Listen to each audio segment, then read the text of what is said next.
Jadi sikap kami sampai pada saat ini tegas. Kami berdiri bersama buruh, kami berdiri bersama kaum tani, ya, menolak Undang-Undang Cipta Kerja, ya, menolak seluruh aturan turunan, ya, PP 34, 35, 36 dan seterusnya. Tapi bagi kami sebagai mahasiswa, ya, di kalangan gerakan mahasiswa, apa yang dilakukan oleh kawan-kawan buruh, ya, itu sudah sangat baik dan sudah semestinya seperti itu.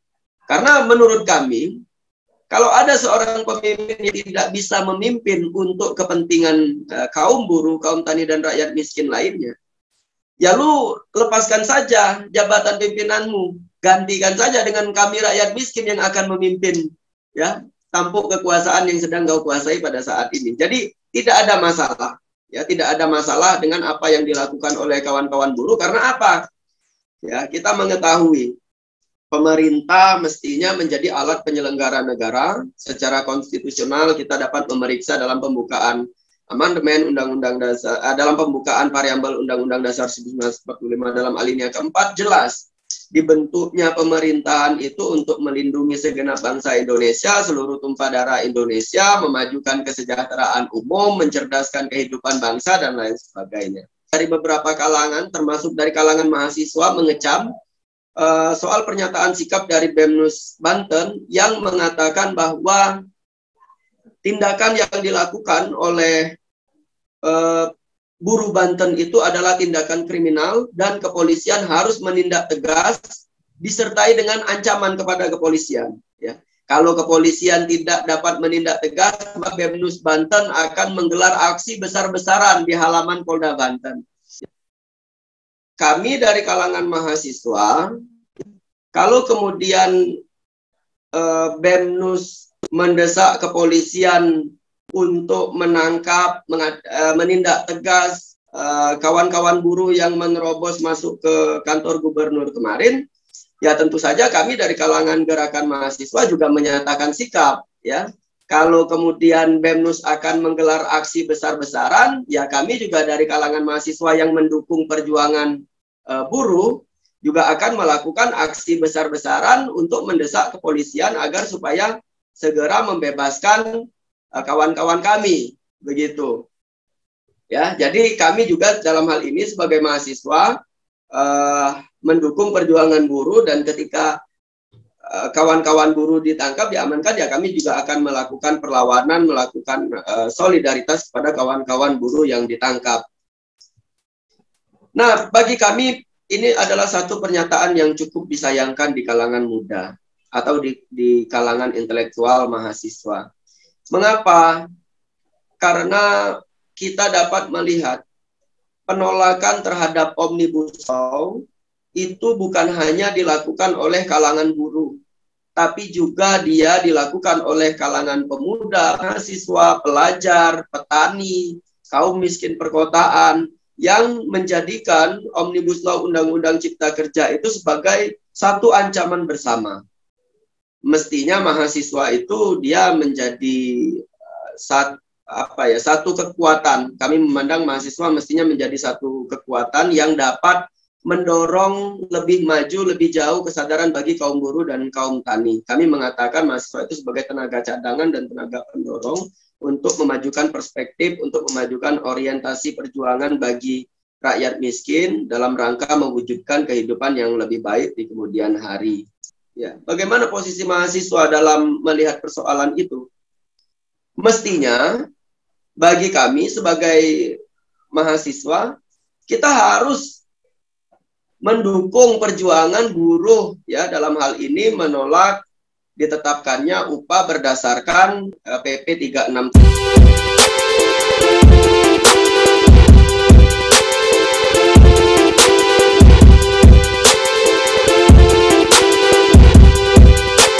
Bung Bire, ini kan kawan-kawan buruh di seluruh Indonesia gitu ya, saat ini kan melakukan banyak aksi, melakukan juga gerakan-gerakan di berbagai daerah untuk menuntut terkait dengan upah yang layak di tahun depan. Nah, saya kira gerakan ini kan juga sejalan dengan putusan dari Mahkamah Konstitusi yang mengatakan bahwa Undang-Undang Cipta Kerja itu inkonstitusional bersyarat, Pak. kaum buruh berpandangan bahwa penetapan upah minimum di tahun depan tidak bisa menggunakan aturan turunan dari Undang-Undang Cipta Kerja atau PP 36 itu. Dan karena itu aksi-aksi terus dilakukan, meminta agar setiap gubernur dalam memutuskan upah minimum tidak menggunakan PP 36 atau aturan turunan dari Undang-Undang Cipta Kerja.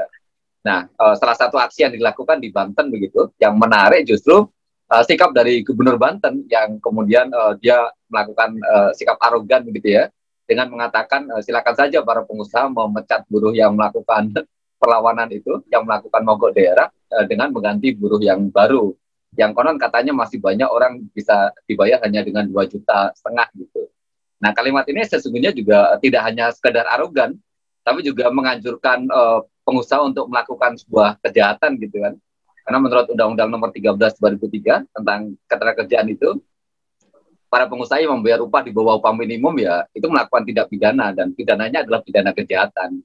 Jadi bagaimana mungkin gubernur justru menganjurkan para pengusaha melakukan tindak pidana dengan membayar upah di bawah upah minimum gitu. Dan aksi terus dilakukan oleh kawan-kawan buruh, terakhir tanggal 22 Desember yang kemudian di video yang viral itu buruh bisa menduduki ruang kerja Wahidin Halim gitu. Dan sejatinya kalau kita lihat dari kronologisnya atau bahkan disampaikan sendiri oleh Kapolda Banten begitu, masa yang masuk ke ruangan itu sesungguhnya adalah 50 orang yang sudah diizinkan untuk beraudiensi dengan pihak gubernur. Tapi kemudian ketika sudah di dalam ruangan, tidak ada pejabat representatif yang mau menemui, dan kemudian juga tidak ada ruangan gitu ya yang cukup kondusif untuk menampung 50 orang melakukan audiensi. Nah, akhirnya kawan-kawan membludak sampai masuk ke ruang kerja gubernur begitu. Dan itu kan sebenarnya hal yang biasa, dan kepolisian sendiri mengatakan tidak ada kerusakan terkait dengan aksi buruh pada saat itu. Tapi yang menarik, nggak ada angin, nggak ada hujan, justru ada elemen mahasiswa yang kemudian menyalahkan buruh, mengatakan bahwa itu adalah sebuah tindakan anarkis. Ini kan juga bertolak belakang dengan apa yang disampaikan kepolisian bahwa tidak ada kerusakan gitu, dan kemudian meminta agar polisi menangkap buruh yang melakukan itu, dan kemudian mengancam akan melakukan aksi besar-besaran ke Polda Banten kalau polisi tidak menangkap para buruh. Nah, Bung Bire sebagai apa namanya aktivis mahasiswa juga, bagaimana melihat pandangan seperti ini? Ya, sebelumnya mungkin aku memperkenalkan diri terlebih dahulu, Bung. Oke, sebagai Muhammad Ari Rafitra, Ketua Umum Liga Mahasiswa Nasional untuk Demokrasi Dewan Nasional atau LMNDDN. Jadi dalam hal ini aku sebagai dalam posisi LMNDDN berbicara persoalan ini. Nah, dari beberapa anggota LMNDDN di Jabodetabek juga terlibat aktif ya dalam perlawanan penolakan terhadap kebijakan Omnibus Law itu di beberapa wilayah, karena kita dari LMNDDN di beberapa kampus yang ada di Jabodetabek itu juga terlibat aktif mendorong terbentuknya Komite Revolusi Pendidikan Indonesia atau yang biasa dikenal dengan KRPI. Jadi KRPI ini adalah aliansi di beberapa wilayah di Jabodetabek, ada di Jakarta, Jakarta Barat, Jakarta Selatan, Jakarta Timur, Pusat, kemudian Bekasi, Tangerang, Karawang, Cirebon, dan lain-lain. Nah, yang kemudian juga melakukan penolakan atau perlawanan terhadap Omnibus Law Cipta Kerja, ya, atau yang kita kenal dengan Undang-Undang Cipta Kerja. Mengapa demikian? Karena sangat jelas bahwa kami berpandangan Omnibus Law Undang-Undang Cipta Kerja itu di kemudian hari akan sangat membahayakan bagi kami sebagai generasi muda, di mana di hari-hari depan kami juga akan memasuki dunia kerja. Lalu ketika dunia kerja itu tidak dapat menjamin soal kepastian kerja, status, soal kepastian upah, kepastian jaminan sosial, atau kepastian soal hak-hak dasar bagi pekerja, tentu saja itu menjadi ancaman bagi kami di kemudian hari. Maka kami dari kalangan mahasiswa pada saat itu juga terlibat aktif dalam perlawanan penolakan kebijakan Omnibus Law yang kami anggap akan mengancam masa depan kami di kemudian hari. Nah, itu perjuangan atau perlawanan yang kami lakukan untuk masa depan kami. Lalu pada hari ini, kenapa kami juga ikut terlibat menolak? Karena kami menyadari secara utuh, saudara-saudara kami adalah kalangan buruh, orang tua kami adalah buruh, ya, ibu bapak kami sebagai pekerja, sebagai buruh. Maka perjuangan kami hari ini, selain perjuangan untuk masa depan kami, juga memperjuangkan soal hak saudara-saudara, hak orang tua kami. Karena ketika situasi kerja pada saat ini tidak baik, maka itu akan mengancam kehidupan kami, akan mengancam soal keberlangsungan pendidikan bagi kami, maka kami menolak Undang-Undang Cipta Kerja. Nah, artinya apa? Soal Undang-Undang Cipta Kerja ini menjadi akar persoalan. Ya, menjadi akar persoalan yang begitu banyak mendapatkan perlawanan, penolakan di tengah-tengah masyarakat. Ya, kalau tidak salah ada di 57 kota kabupaten pada saat itu, pada saat aksi besar menolak Undang-Undang Cipta Kerja, bahkan sampai terjadi kerusuhan di mana-mana. Tapi lagi-lagi negara dalam hal ini, pemerintahan yang berkuasa pada saat ini tidak mendengarkan aspirasi rakyat, masih kemudian mengesahkan Undang-Undang Cipta Kerja bersama DPR secara diam-diam bahkan. Nah, banyak mendapatkan penolakan. Lalu proses selanjutnya, kawan-kawan ya setelah melakukan aksi-aksi secara politik, melakukan aksi massa, melakukan tekanan, kemudian ada juga perjuangan litigasi. Ada beberapa kawan-kawan yang kemudian melakukan perlawanan melalui proses litigasi, menggugat ke Mahkamah Konstitusi, yang alhamdulillah akhirnya ada keputusan bahwa Undang-Undang Cipta Kerja inkonstitusional berdasarkan amar putusan tersebut.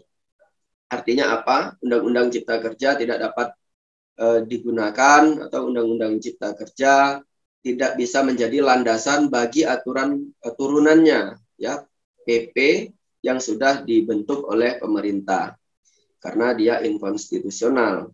Nah, ada beberapa wilayah yang kemudian menjadikan amar putusan tersebut sebagai dalil, bisa menjadi dalil untuk menentukan upah tidak mengikuti peraturan PP yang sudah dikeluarkan. Nah, kita bisa mengambil contoh misal di DKI Jakarta.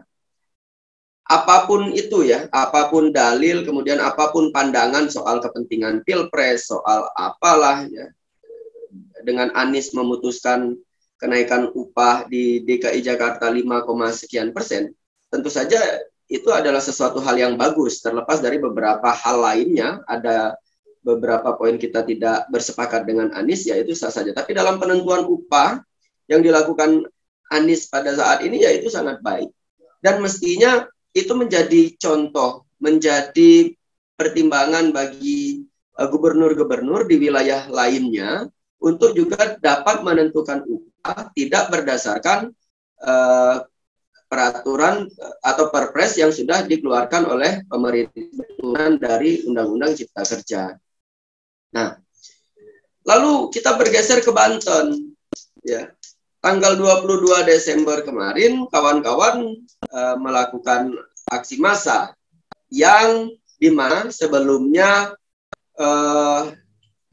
kita melihat sudah banyak aksi-aksi besar, ada mogok daerah kawan-kawan Banten, tadi yang sudah disampaikan oleh Bung Kahar bahwa dibalas aspirasi rakyat itu tidak dibalas dengan tindakan-tindakan humanis, tindakan-tindakan yang mengayomi, tapi dibalas dengan sikap pernyataan-pernyataan yang arogan dari Gubernur Banten.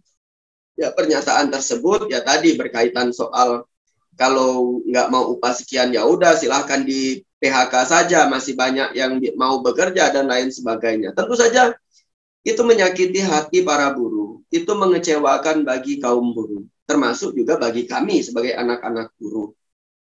Nah, lalu setelah dinyatakan inkonstitusional, disambut lagi dengan aksi kawan-kawan di Banten pada tanggal 22 kemarin, ya, yang kemudian sudah diterima audiensi, tapi dinyatakan tidak ada yang bisa mewakili, tidak ada ruangan, dan lain sebagainya. Tapi bagi kami sebagai mahasiswa, ya di kalangan gerakan mahasiswa, apa yang dilakukan oleh kawan-kawan buruh, ya itu sudah sangat baik dan sudah semestinya seperti itu. Karena menurut kami, kalau ada seorang pemimpin yang tidak bisa memimpin untuk kepentingan kaum buruh, kaum tani, dan rakyat miskin lainnya, ya lu lepaskan saja jabatan pimpinanmu, gantikan saja dengan kami rakyat miskin yang akan memimpin, ya, tampuk kekuasaan yang sedang kau kuasai pada saat ini. Jadi tidak ada masalah, ya, tidak ada masalah dengan apa yang dilakukan oleh kawan-kawan buruh. Karena apa? Ya, kita mengetahui pemerintah mestinya menjadi alat penyelenggara negara. Secara konstitusional kita dapat memeriksa dalam pembukaan amandemen Undang-Undang Dasar, dalam pembukaan variabel Undang-Undang Dasar 1945 dalam alinea keempat jelas dibentuknya pemerintahan itu untuk melindungi segenap bangsa Indonesia, seluruh tumpah darah Indonesia, memajukan kesejahteraan umum, mencerdaskan kehidupan bangsa, dan lain sebagainya. Artinya pemerintah harus menjadi alat penyelenggara negara yang mestinya dapat memastikan seluruh hak dasar paling tidak bagi setiap warganya itu dapat terpenuhi. Kalau tidak mampu, ya untuk apa adanya pemerintah? Kalau tidak mampu, ya untuk apa adanya gubernur? Maka apa yang dilakukan oleh buruh itu sudah sangat tepat bagi kami.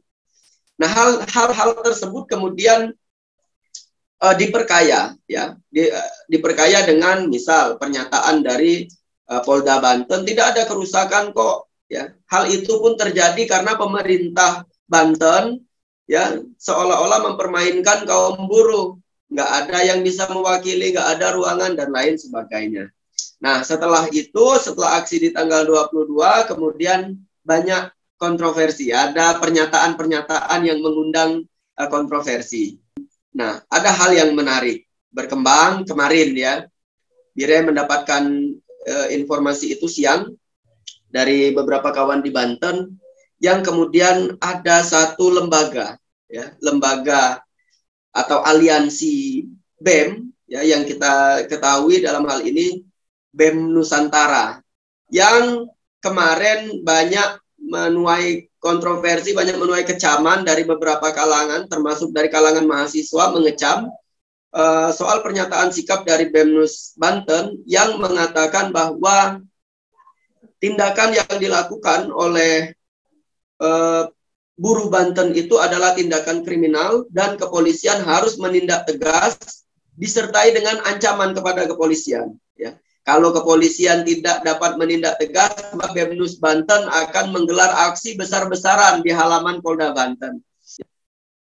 Kami dari kalangan mahasiswa, kalau kemudian BEMNUS mendesak kepolisian untuk menangkap, menindak tegas kawan-kawan buruh yang menerobos masuk ke kantor gubernur kemarin, ya tentu saja kami dari kalangan gerakan mahasiswa juga menyatakan sikap, ya.